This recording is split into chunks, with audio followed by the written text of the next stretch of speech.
Good morning, guys. This is Issues with Toddy One Skip. I am, you're not. It's Sunday. Sunday morning. How you doing? How you doing? It's going to be a beautiful day from my understanding. The weather's going to be nice here in the Hudson Valley. Guys, what's going on? So, you know how sometimes we ask and we shall receive, and sometimes people treat us. Actually, this is true. People treat us the way we allow them to treat us. We show people how to treat us. So if we accept bad behavior, we're going to get bad behavior. If we accept disrespect, we are going to get disrespected. It's not something that is necessarily just saved for the home. Sometimes it's out there in public. When you go to a restaurant, if you disrespect somebody in your home and you're out in the restaurant, chances are that disrespect's coming out there too. Now, there are some people that are very concerned about how the world sees them. But everybody slips up because we're all human. So if you are not who you portray yourself to be, it's going to end up coming out. Trust me, it will.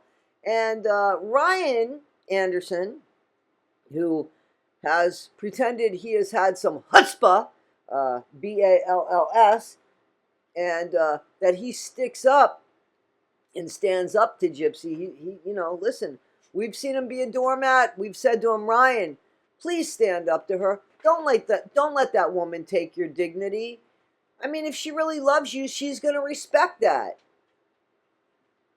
I know it sounds funny, but seriously, if somebody does love somebody, they would respect where they're coming from because they care enough about that. So if that's not happening, chances are there's not a lot of caring. This shit started at the very beginning with Mr. Anderson, and let's see what my friend 1980 Millennial read in a FOIA. Guys, listen up, because in here, Gypsy's not wrong. She's not wrong in what she says, but it doesn't give you the right to do it, because you would think something would come into play and you go, maybe that's not right. That bothers my conscience, hurts my heart. Not when it comes to Gypsy. What conscience? What heart? I think that went out with before the holes in her mother. So, guys, seriously, let's listen. You can't get mad at me for talking crazy to you when I have been since the beginning. You set the tone years ago, so you can't come back now with I don't appreciate being talked to like that. You never had any balls to keep me in check, so you don't get my respect now. It's your own fault for being like that. So, we heard this man accept nothing but a bunch of shit, and the only compliments he ever heard were the ones that came out of his own mouth about himself. Gypsy didn't give him a lot of compliments. As a matter of fact, Gypsy talked bad about him, that he was unattractive. He reminded her of his mother, of her mother, just all this crap. But Ryan, he just loved the way she looked in that black and white horizontal look with the longer dark hair. What did he call her? His brunette princess, his beautiful brunette princess. He took every ounce of dignity he had. He ate it up because he thought Gypsy Rose was out of his reach. So he didn't go in there with the puff that he still tries to make us believe he has. It actually looks pretty fucking desperate because it's not real. It's not real. He has said time and time again in his life, I got a lot of stuff I could share. I got a lot of stuff I could share. Yeah, I don't know, Ryan. What are you sharing? A bathing suit? What the fuck are you really sharing? Your dog?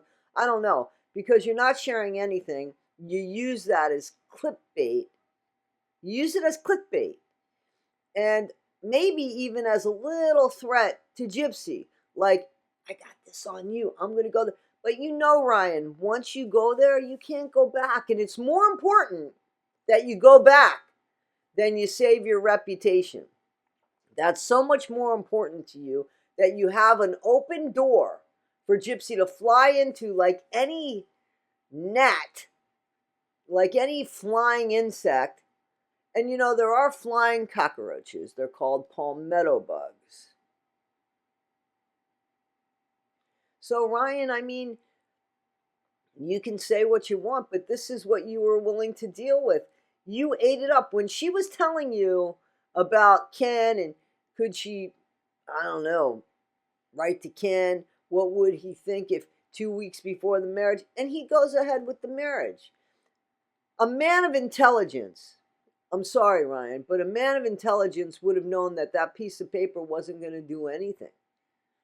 It wasn't going to do anything. The only thing it did for you, Ryan, was be able to tell the world, Gypsy Rose is my ex-wife.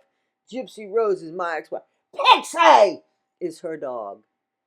She picked that dog out for me before she left me. Let's take a poll and find out. Red, yes. Blue, no. Pixie! Pixie, you think your mom bought you for me? So I'd have somebody when she left my ass? Pixie! Every day, I notice Pixie's becoming more and more like her mama. The other day, I found a knife in her mouth. Seriously, guys, you can't expect people to treat you any better after the fact. You're supposed to be involved with people and build a life with somebody who already shares the same interest in you and shows you an equal amount of respect. You're not supposed to be with somebody that has an interest in somebody else and says to you, hey, 2 weeks before the marriage, do you mind? Do you mind if I could, talk to him just to make sure it's over? That's not a gigantic red flag. Like, where were those feelings going to go, Ryan? Into the envelope that the piece of paper came in? The marriage certificate? I mean, where were her feelings going to go? They continue. They go with her. And look, they've grown. They grew so much so that she had a baby while she was married to you with somebody else. And then you sit around and say, I can't believe it. I can't believe it. It came out of nowhere. No, it didn't. No, it didn't. It was there the whole time. You just chose not to see it. And apparently, your family saw it. And they tried to tell you about it. No, no, no, no, no, no, no, no. Why do you think she actually loved you, Ryan? What was it? The way she talks to you? The way she took you as second best? The way she said that you reminded her of her mother? What was it that convinced you that this woman actually loved you? The fact that she could confide in you, that she could wrap you around her little palm, that you could do whatever she tells you to do and you do it, even after she makes you look like a fool and ruins your career. Because you know what, Ryan? You ruined it yourself, but it was her mouth. You allowed her mouth into your life, and that's what did it for you.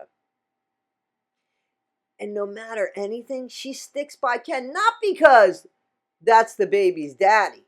No, no, no, no, no. She sticks by Ken because she doesn't want you.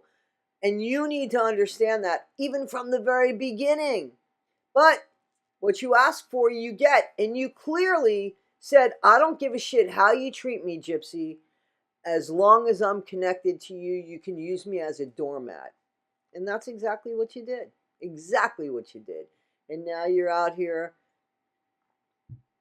saying what you will or won't put up with. Actions speak louder than words, just like gypsies. Be grateful you're still ALIVE, Ryan. Guys, this is Issues with Toddy One Skip. I am Toddy One Skip. Tell me what you think in the comments. I appreciate you guys. Be better today than you were yesterday. Not half as good as you'll be tomorrow. See you on the next one. Thank you, guys.